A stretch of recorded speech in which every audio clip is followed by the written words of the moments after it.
I'm a historian by training. I was an intel officer based on my historical training, and then I went into security, and I wrote 4 very technical books, so I kind of have a good balance in both areas. But I like to think about something called a campaign. And a campaign is a collection of engagements that occur over time in pursuit of a strategy. It's not a duel. It's not a fight between 2 combatants where once it's over, it's over. It's a series of engagements over a long period of time. And what's been going on for the last maybe 15 years is that a variety of threat actors have been running campaigns against us. The problem is we haven't known it was a campaign, so it's been very one-sided. We've been getting hammered by repeated activities, and in my old job at GE, we called them waves because it felt like we were just getting hit by wave after wave of activity. And we weren't running our own campaigns back.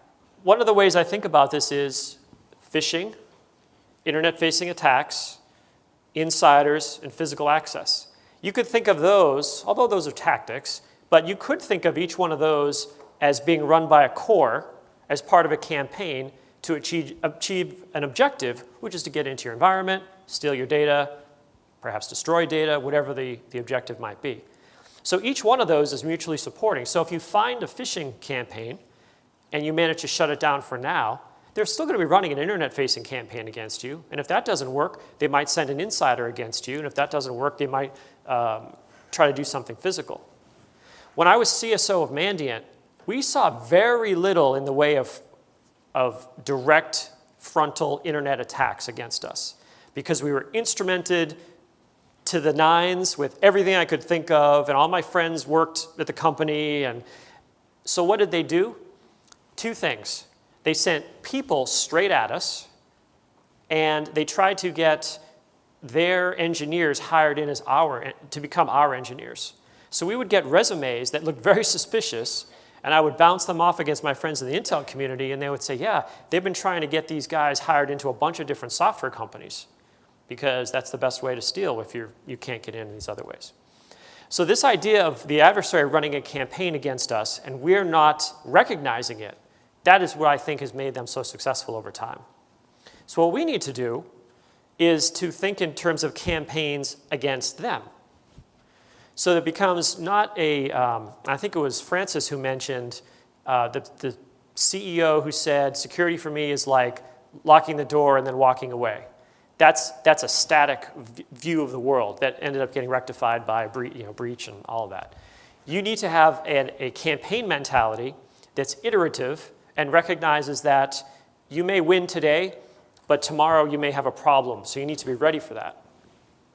The way I like to think about the mutually supporting cores that we can run against adversaries is, it basically involves 4 components as well. The first one is the one we role-played.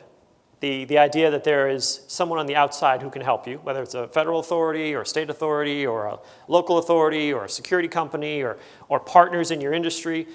Letting someone else or having someone else let you know is not my primary approach, but it is useful. The second one I like to use is a network-based approach. So instrument your network, watch what's going in and out, and you may learn something.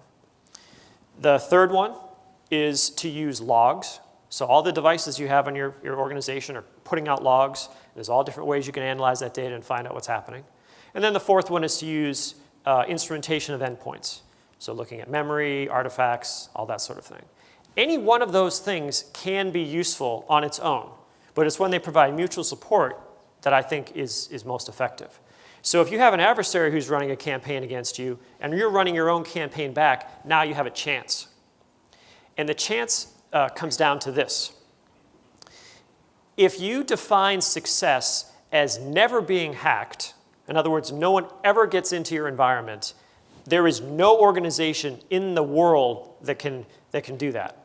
At no level of classification, at no level of staffing, if you go up against a sufficiently motivated and resourced adversary and you define keeping them out all the time, 100% as the win, you're going to lose. A friend of mine said, what happens when you go against a professional intelligence agency? The answer is, you lose. Now, That's if you define losing as always keeping them out 100%. If you define winning as in contrast as, well, they get in, but they don't accomplish their mission. In other words, they get to the water, but they don't take a drink, or they don't poison it, or they don't spill it, or break it, or whatever it is. That is how you should define a win.